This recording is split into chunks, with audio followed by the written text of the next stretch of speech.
morning, student staff. Welcome back to another show of Golden Hill Action News. I am Soraya. And I'm Angelica. Hey Angelica, when you walk outside the building, what bothers you? Well, there's always geese crap on my shoe. Okay, anything else?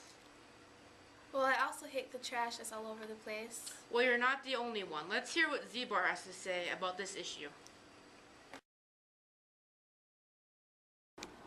Welcome to another version of the Bart Minute.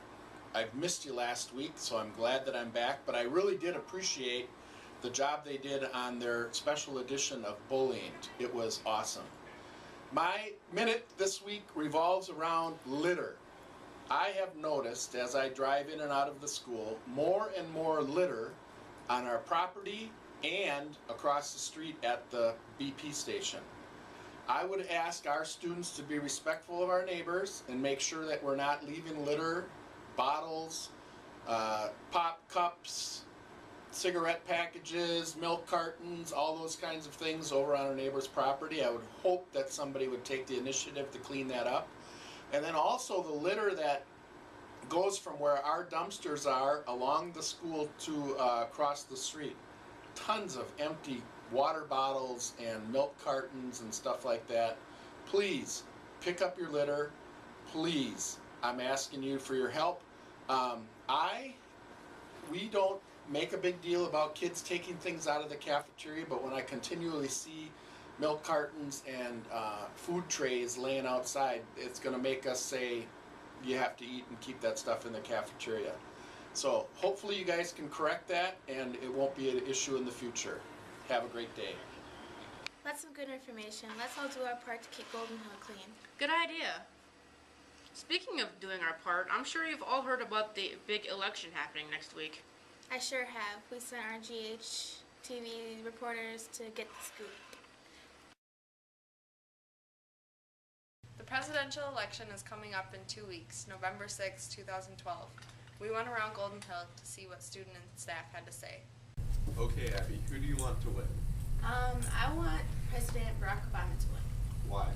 Because I like what he's done in the past 4 years, and hopefully if he becomes president again, then he can continue on fixing things and making the economy a lot better. That's a good explanation.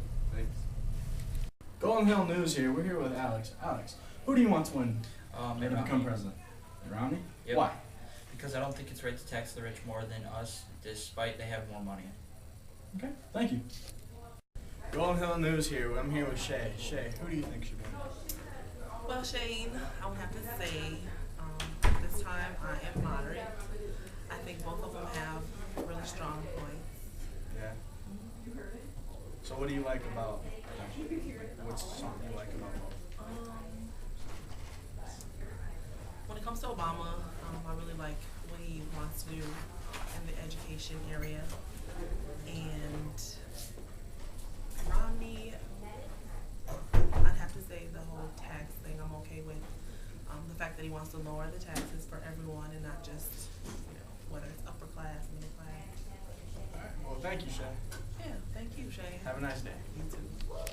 Well, there you have it, Golden Hill. Now we all can't wait to see how these elections turn out.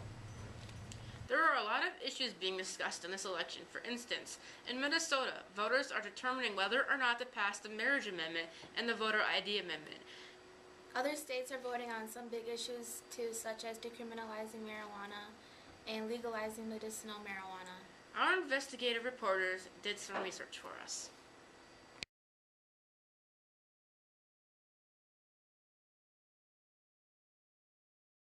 The 2012 election is without a doubt shaping up to be the most important for Americans who want to legalize and decriminalize marijuana.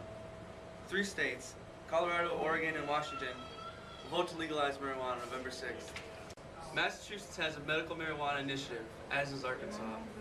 81% of Americans support medical marijuana, 72% support no jail time for marijuana, and 50% support legalizing marijuana completely.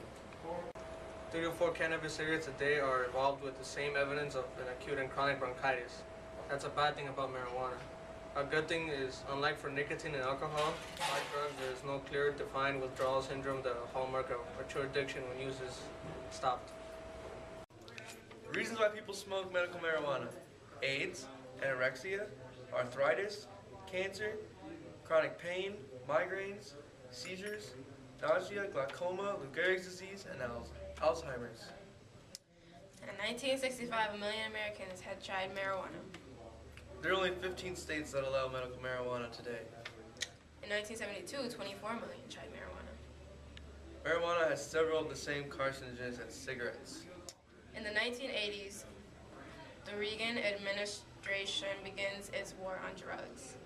Marijuana smoking involves inhalation of 3 times the amount of tar as tobacco smoke. Every 38 seconds, someone is arrested for violating cannabis law. In 1891, Queen Victoria is prescribed marijuana to relieve her menstrual cramps.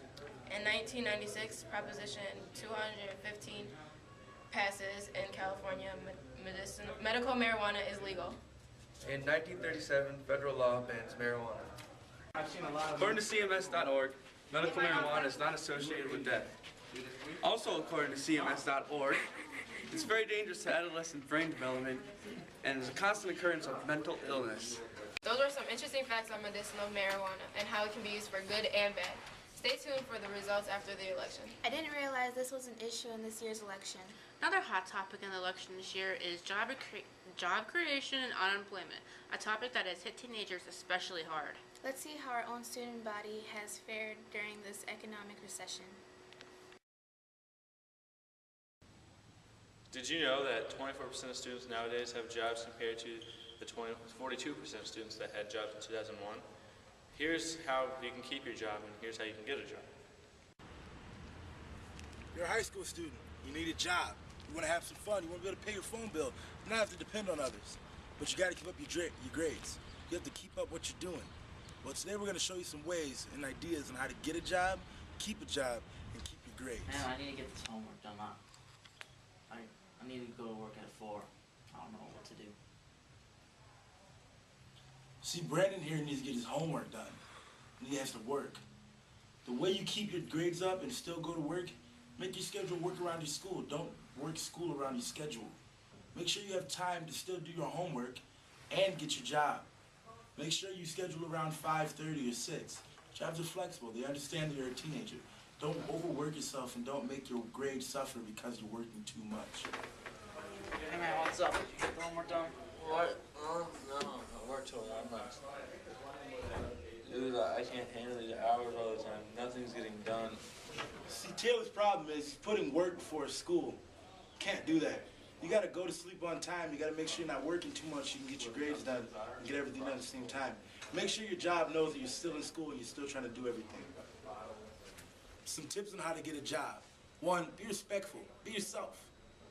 2, don't try to overdo it. Just wear some nice clothes and go and do the best you can. Make sure you look nice and make sure you smell nice too. If you get an interview, make sure you're early, not on time, not late, but early. Always good to show that you can be early and a good, responsible employee. Be proper. No slang, no use of foul language or profanity. Just be proper. Sit up straight and look them in the eyes. Don't ponder around with your fingers or anything. Look them dead in the eyes and stay still. Follow these rules and these suggestions and you'll get a job, keep a job, and go far. Well, those were some helpful tips. Hopefully you learned something. Now go out and apply today. Having a job certainly does have its advantages. Yes, it does. Now let's check in with Lois for her weekly good advice.